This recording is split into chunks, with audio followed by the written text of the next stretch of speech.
Kehilangan orang yang kita sayang secara tiba-tiba tu dah jadi macam satu benda biasa sekarang kan. Almost every day kita akan dengar orang yang sihat walafiat tiba-tiba tak ada. Tiba-tiba pergi meninggalkan kita. Orang yang kadang tengah bercakap, elok je, tak ada penyakit apa, tiba-tiba rebah. Ramai kan? Kalau dulu, aku tak boleh rasa benda tu secara real. Macam, yes, kita dengar orang pergi secara tiba-tiba, tapi tak, orang kata sampai kat dalam hati tau. Macam, oh, just dengar macam tu. Sampailah satu hari, aku diuji dengan kehilangan orang yang paling aku sayang dalam hidup secara tiba-tiba. Sihat walafiat.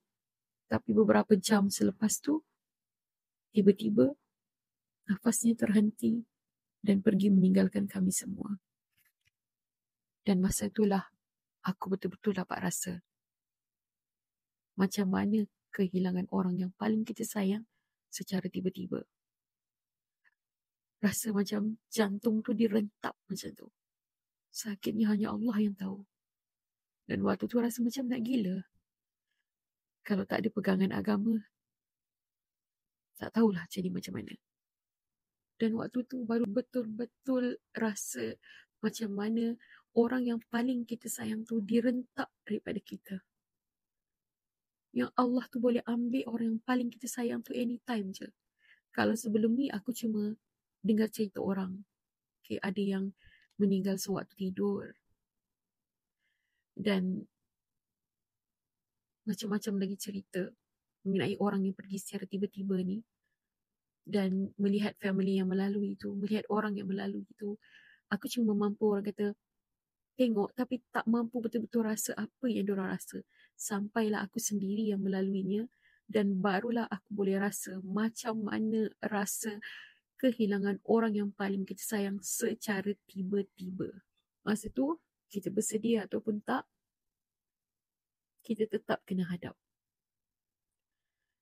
Dan disebabkan ni lah, aku nak buat video ni khas untuk korang, untuk ingatkan korang semua yang orang-orang yang kita sayang ni adalah pinjaman je.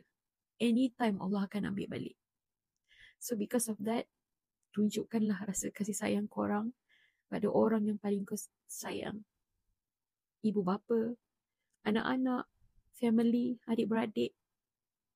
Kalau korang betul-betul sayangkan mereka, tunjukkan kasih sayang korang pada mereka. Kalau jauh, call, jumpa, buat baik sementara mereka masih ada. Dan percayalah, kalau korang rasa mungkin diorang masih lama dengan korang, percayalah, tak. Mungkin hari ni, esok, berusaha, Allah akan ambil mereka. Walaupun mereka sihat, tak ada penyakit, Allah akan ambil mereka bila masa mereka sampai. So, gunakan waktu yang ada ni sebaik-baiknya untuk mencipta kenangan bersama mereka. Tunjukkan kasih sayang pada mereka. Luahkan kasih sayang korang. Luahkan rasa sayang korang terhadap mereka. Sebab kalau diorang dah pergi, dah tak ada apa dah. Dah tak ada apa dah yang korang boleh buat kecuali mendoakan mereka di alam sana. Kan? Hidup ni terlalu singkat. Kadang-kadang orang yang paling kita sayang tu pergi tanpa sempat kita genggam tangan mereka dan bagi tahu yang kita betul-betul sayangkan mereka. Kalau hari ni kamu masih lagi ada seseorang untuk disayangi, peluklah dia lebih lama. Ucapkanlah kata-kata yang baik-baik. Hargai apa yang kecil yang selalu kita lupa untuk syukuri. Sebab esok belum tentu lagi milik kita. Yang pasti cuma satu. Kasih yang ikhlas takkan pernah hilang walaupun orang yang paling kita cintai itu dah kembali kepada Tuhan. Jaga hati, jaga hubungan. Hidup ni rapuh, tapi cinta itulah yang akan membuat kita terus berdiri, terus sembuh dan terus hidup. Terima kasih kerana menonton. Semoga kisah aku ni menjadi kekuatan untuk kamu. InsyaAllah.